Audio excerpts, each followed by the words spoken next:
Hello everyone, welcome to open academy academic. मैं सौरभ पचौरी आप सभी का स्वागत करता हूं मैथ के लेक्चर में। और साथ ही हमारा चैप्टर चल रहा है और डिटरमिनेंट।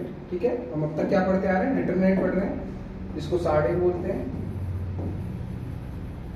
उसमें हमने कई सारे टाइप के क्वेश्चंस देखे, कैसे निकालते हैं डिटरमिनेंट, और उसकी प्रॉपर्टी बेस्ड हमने क्वेश्चंस भी किए कि बिना एक्सपांशन किए हम कैसे निकाल सकते हैं डिटरमिनेंट की। ठीक है, तो हमने कई सारे प्रूफ के तौर पर हमने क्वेश्चंस भी किए थे। ठीक है, अब इसी में डिटरमिनेंट में ये किसका एप्लीकेशन है वो हमें सीखना है कि डिटरमिनेंट का एप्लीकेशन और कहाँ है। मतलब तो एप्लीकेशन के तौर पे हम एक हमारा मेन टॉपिक है वो है एरिया ऑफ ए ट्रायंगल।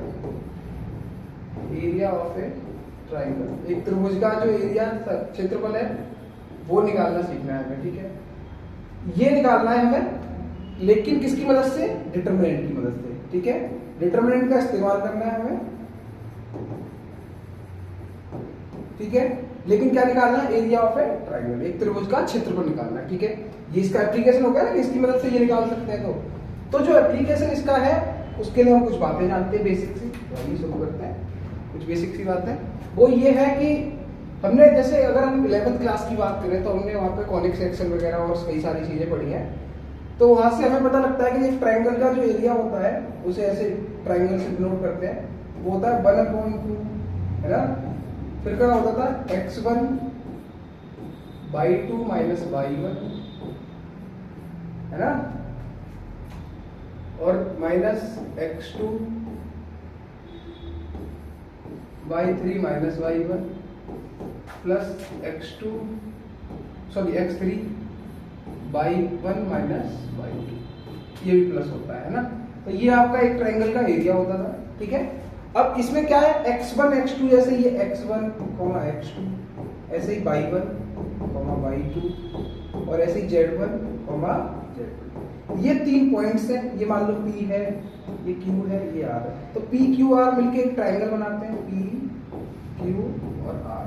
तो इनकी वैल्यू जो भी दी हो हमें पॉइंट्स की, वो रख के हम यहाँ से एरिया ऑफ ए ट्रायंगल निकाल लेते थे, है ना। ऐसे ही पढ़ा था हमने 11th क्लास में।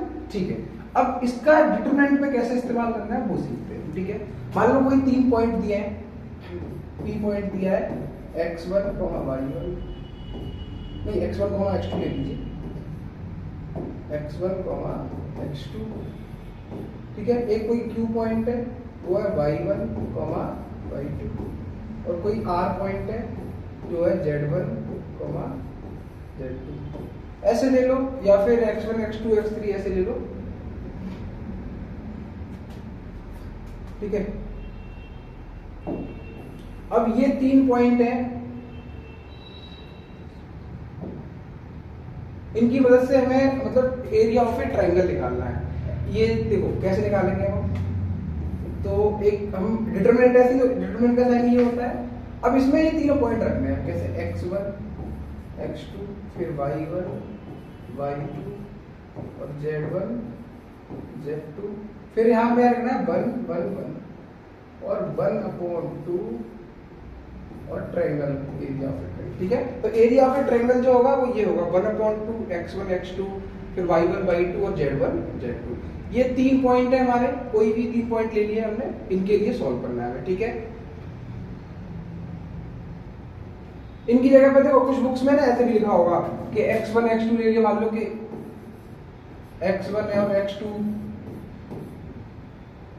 नहीं x1 y1 ले लेगा, फिर x2 y2 ले लेगा, है ना, फिर x3 y3 ले लेगा। एक ही बात है। ठीक है, आप चाहे इनको ले लो, चाहे पॉइंट, तो पॉइंट का नाम है, कुछ भी ले लो आप, है ना। तो कंफ्यूज मत करना कि अरे मैंने ये क्या लिख लिया, ये क्या लिख लिया। आप चाहो तो इससे भी कर सकते हो कि x1 x2 ले लो यहाँ पे, फिर यहाँ पे y मतलब x1 y1 ले लो, x4 x2 y2 ले लो, x3 y3 ले लो। चलो आप चाहो तो ऐसे भी कर सकते हैं, कोई बड़ी बात नहीं, दिक्कत वाली बात है नहीं। ठीक है, तो यहाँ पे क्या आ जाएगा? x1 y1, x2 y2 और x3 y3।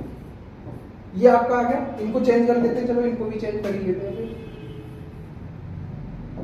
ये हो जाएगा आपका x1, क्योंकि x और y कार्टेशियन प्लेन में होता है ना, इसलिए x2 y2 और x3 y3। ये 3 पॉइंट है कोई इनके लिए। ठीक है, अब ये आएगा कैसे? देखो, अब इसको अब पिछले वाले स्लाइड में जो फॉर्मूला लिखा था ना, उसको ध्यान में रखना है थोड़ा, उसके हिसाब से इसको एक्सपांड करेंगे।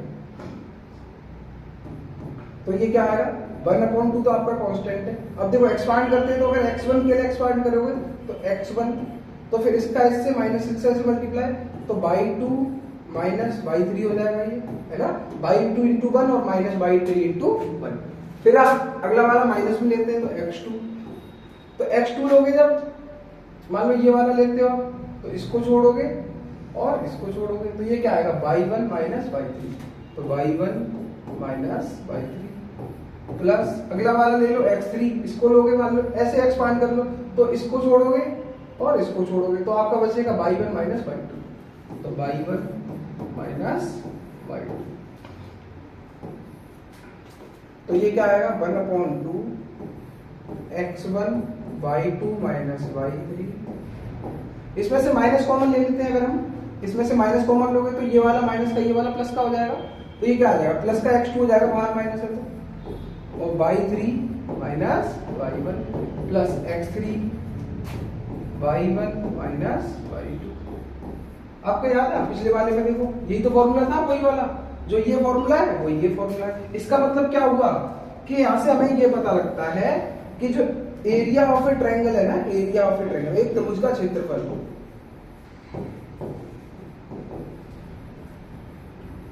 वो इन 3 पॉइंट्स के लिए अगर सॉल्व करें तो डिटरमिनेंट की वैल्यू के इक्वल होता है, जो डिटरमिनेंट आता है ना उसकी वैल्यू के इक्वल होता है 3 पॉइंट के लिए। ठीक है, इतनी बात क्लियर है। इसको चाहो तो आप नोट डाउन कर सकते हो, यहाँ है कैसे वो आप देख सकते हो, यहाँ से कि कोई भी 3 पॉइंट लिए हमने, उनके लिए ये सॉल्व कर दिया हमने। ठीक है, तो ये आपका एरिया ऑफ ए ट्रायंगल आ गया है ना, इसको ऐसे ट्रायंगल से डिनोट करते हैं। इसमें कोई डाउट तो होगा नहीं, आपको डाउट आता है तो कमेंट सेक्शन में पूछ सकते हैं। ठीक है, तो आप नोट डाउन या स्क्रीनशॉट ले लीजिए, फिर आगे बढ़ते हैं हम। ठीक है, तो चलिए, आई होप आपने इनमें से कोई एक काम कर लिया होगा। अब हम आगे बात करते हैं, हम क्वेश्चंस देखते हैं इसके डायरेक्ट, है ना, कि मतलब क्वेश्चंस कैसे होंगे। तो क्वेश्चंस ऐसे होंगे, जो वैल्यू थी ना वही देख लो, मतलब जैसे मान लो कोई एक पॉइंट P दिया है जिसके मान लो 2,3 ये आपको एक कोऑर्डिनेट्स दिए हैं, एक कोई पॉइंट Q है जिसके मान लो 4,5 दिए, कुछ भी दे सकता है। ठीक है, और एक आपका R पॉइंट है, मान लो वो दिया है आपको 3,4 मतलब 2,3 सॉरी, कुछ भी ले लो, और ले लो आप, कोई दिक्कत नहीं, 6,7 ले लो, है ना, कुछ भी आप कुछ भी अपनी मर्जी से ले सकते हैं, ऐसी कोई दिक्कत नहीं है। ठीक है, अब हमें क्या है, इसको दिखा, ये ट्रायंगल है, तो मान लो जैसे आप ये कहीं ना कहीं इसमें कहीं ना कहीं बन रहा होगा ट्रायंगल, ऐसे मान लो कहीं भी बन रहा होगा ये ट्रायंगल, है ना। अब ये ट्रायंगल बन रहा होगा ना, तो इस ट्रायंगल का ये मान लो P है, ये Q है, ये R है, कहीं भी बन रहा हो, तो उसका ना हमें क्या निकालना है, एरिया निकालना है। ठीक है, तो अब एरिया कैसे निकालेंगे, एरिया का वही 11th वाला फॉर्मूला है वो लगा सकते हो, लेकिन हमें 11th में तो है नहीं, हमारा 12th में पढ़ना है, तो 12th में पढ़ना है तो किसका इस्तेमाल करोगे आप, डिटरमिनेंट का। कैसे करोगे, मैंने आपको अभी भी फॉर्मूले पिछले बताया था कि आप एरिया जैसे निकालना चाहते हो तो क्या होगा 1/2, है ना। फिर यहाँ पे x1, ये x1 है, ये y1 है, ये x2 है, ये y2 है, ये x3 है, ये y3 है, इनकी वैल्यू रखोगे 2, 3, 4, 5, 6, 7, फिर 1 रखना है आपको, मैंने बताया था। अब इसको बस आप एक्सपांड कर लो, तो 1/2, इसको छोड़ोगे 2 को, तो आएगा 5 - 7, 5 - 7 माइनस,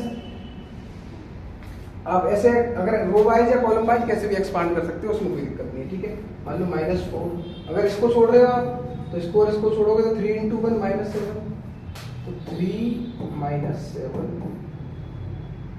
फिर आपका क्या आएगा 6। अब आप इसको छोड़ोगे और इसको छोड़ोगे तो 3 - 5, 3 - 5। ठीक है जी, तो 1/2, 2 इंटू ये कितना बचा, -2 है ना, -2 तो बचा 5 में से, तो ये -4 हो गया, ये -4 बचा यहाँ से, तो +16 हो गया, और 6 ये कितना बचा, -12 बचा, ये क्योंकि -2 यहाँ बचेगा ये। ठीक है, तो 12 और 4 16, 1/2, ये देखो 16 और 4 में 4 और ये कितने हो गए 16, तो ये तो 0 आ गया। ठीक है, अब कहोगे अब तो ट्रायंगल का एरिया तो 0 हो ही नहीं सकता, ये क्या हो गया, देखो भाई यही तो कैच है इसमें, ऐसे क्वेश्चन ही आते हैं। अब कैच ये है कि जैसे एरिया 0 आया ना, इसका मतलब क्या है पता है, कि वो ट्रायंगल है ही नहीं, वो तो एक तीनों पॉइंट्स है, वो एक ही लाइन पे है। ठीक है, ट्रायंगल होता तो एक ट्रायंगल बनता ना, ट्रायंगल जब एरिया ही 0 आ गया तो ट्रायंगल बनेगा ही नहीं, ट्रायंगल बनेगा नहीं, इसका मतलब क्या है कि वो तीनों पॉइंट है वो कहाँ पे है, कोलिनियर है, तीनों पॉइंट एक ही लाइन पे है, तो ये जो 2 3 4 5 और 6 7 ना, ये एक लाइन पे ऐसे जा रहे हैं, ये ट्रायंगल नहीं बनाएंगे। आप बना के देख लेना ग्राफ पे, ठीक है। चलो तो आप नोट डाउन कर लो इसको, और देखो ये 0 आया है, इसका इसे नोट करके लिख लेते हैं।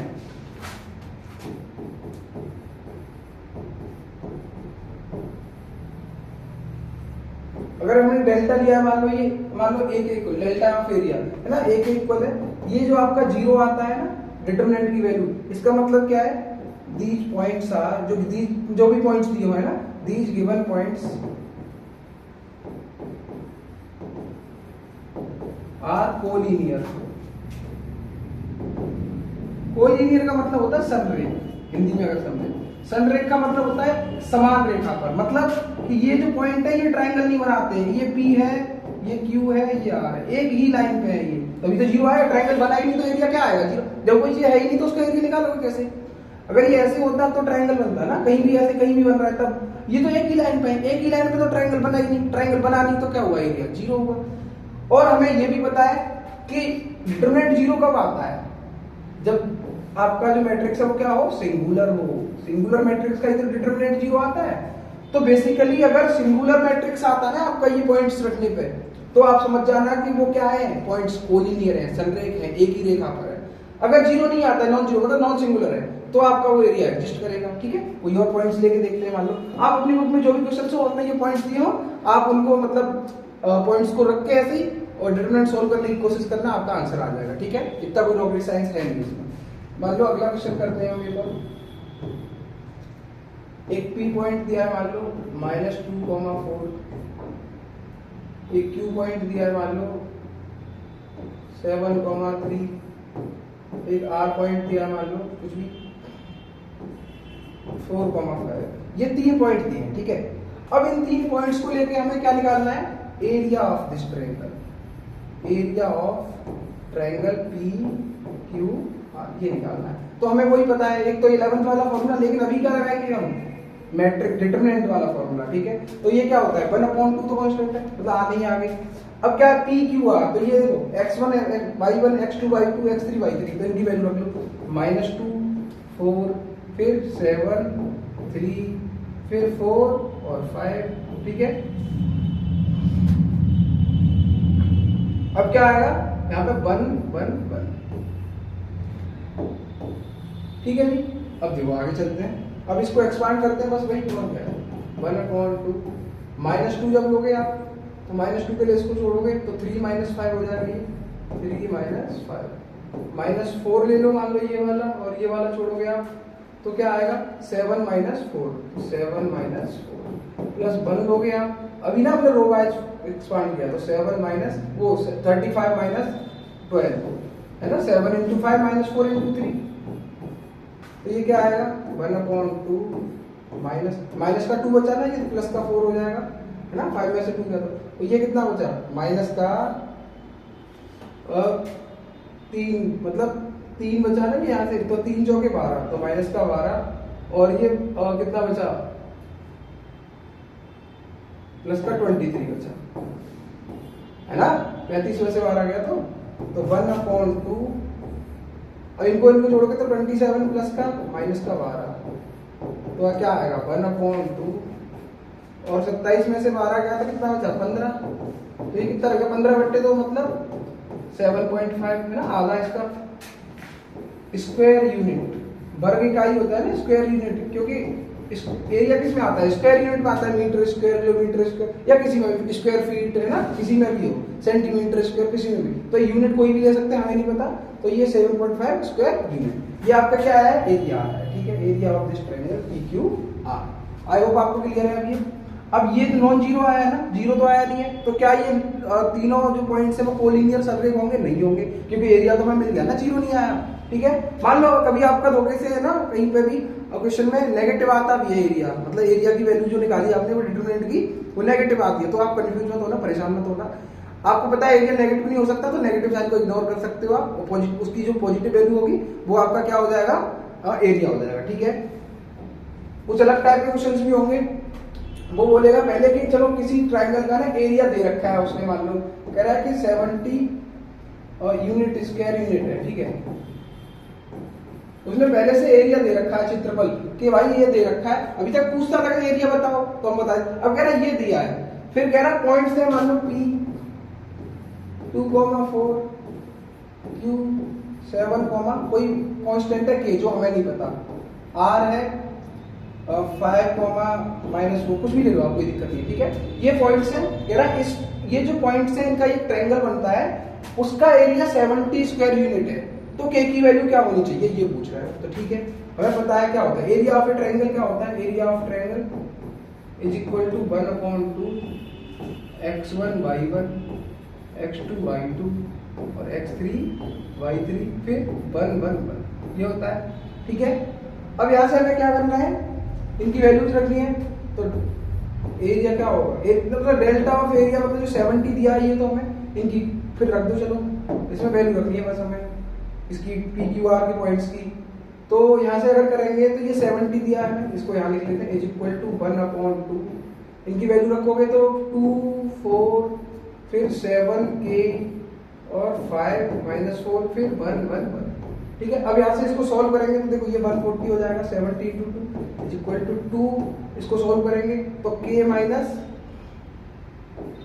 4 हो जाएगा कि k × 1 माइनस, लेकिन ये माइनस पहले से है, और फिर -4 इसको छोड़ेंगे और इसको छोड़ेंगे 7 - 5, तो 7 - 5 प्लस 1 लेंगे इसको और इसको छोड़ेंगे तो 7 चौके 28, 7 × 4 माइनस का 28 और माइनस का 5k, ठीक है जी। चलो तो आप साथ साथ नोट करते चलना ताकि मतलब आपको समझ आता रहे, आप समझिए भी साथ में नोट करना, वरना आप चाहो तो स्क्रीनशॉट ले सकते हो बाद में, कोई दिक्कत नहीं है, ठीक है। तो 140 इज इक्वल टू 2k + 8 अंदर मल्टीप्लाई कर दिया माइनस, ये देखो 7 में से 5 गया तो 2 बचा तो माइनस का 8 हो गया ये, और ये क्या है माइनस का 28 - 5k, ठीक है। ये जो देखो ये क्या है 140 इज इक्वल टू 2 में से 3 गया तो माइनस का 3k बचा, है ना। अब इसकी देखो 8 से तो 8 कैंसिल हो गया -28, इसको इधर ले आओ तो 140 - 28 इज इक्वल टू माइनस का 3k, ठीक है। तो ये 140 में से 28 गया तो कितना बचा 2, और ये आपका 12, 112 इज इक्वल टू माइनस का 3k, तो k इक्वल टू क्या होगा 112 बट्टे -3, है ना। तो 112 बट्टे -3 हुआ तो 3 का भाग दे दो, इसमें डिवाइड कर दो, तो ये कितना हो जाएगा 3 3 4 9, वैसे तो यहाँ तक छोड़ सकते हो कोई दिक्कत नहीं, k की वैल्यू यही होगी, है ना, यहाँ छोड़ सकते हो। पॉइंट्स में निकालोगे तो माइनस का कितना हो गया ये 3 3 4 9 2 बचे, तो 3 7 आर 21 और फिर आपका कितना बचा 1, तो 0.33 ये आएगा, है ना माइनस का। मतलब ऐसे ही आपके क्वेश्चंस और दिए होंगे आपकी बुक में, तो दोनों टाइप के क्वेश्चंस होंगे, एक में एरिया पूछा होगा कि एरिया बताओ, पॉइंट्स दिए होंगे, एक में पॉइंट्स में कोई मिसिंग वैल्यू होगी, ठीक है, मिसिंग कुछ नंबर होगा, जैसे इसमें k था, किसी में लैम्डा होगा, किसी में कुछ होगा, और एरिया आपको दे रखा होगा कि एरिया दिया हुआ है, आप ये बताओ, ठीक है। तो आई होप आपकी जो भी बुक हो आपके पास उसमें से क्वेश्चन ट्राई करना, आपसे बनेंगे, बिल्कुल बनेंगे, नहीं बनते तो कमेंट सेक्शन में आप पूछ सकते हैं, ठीक है। तो जुड़िए हमारे टेलीग्राम चैनल से ओपन एकेडमी से, और सब्सक्राइब करें हमारे इस यूट्यूब चैनल को, ठीक है। Thank you so much for watching this video, मिलते हैं अगले वीडियो में।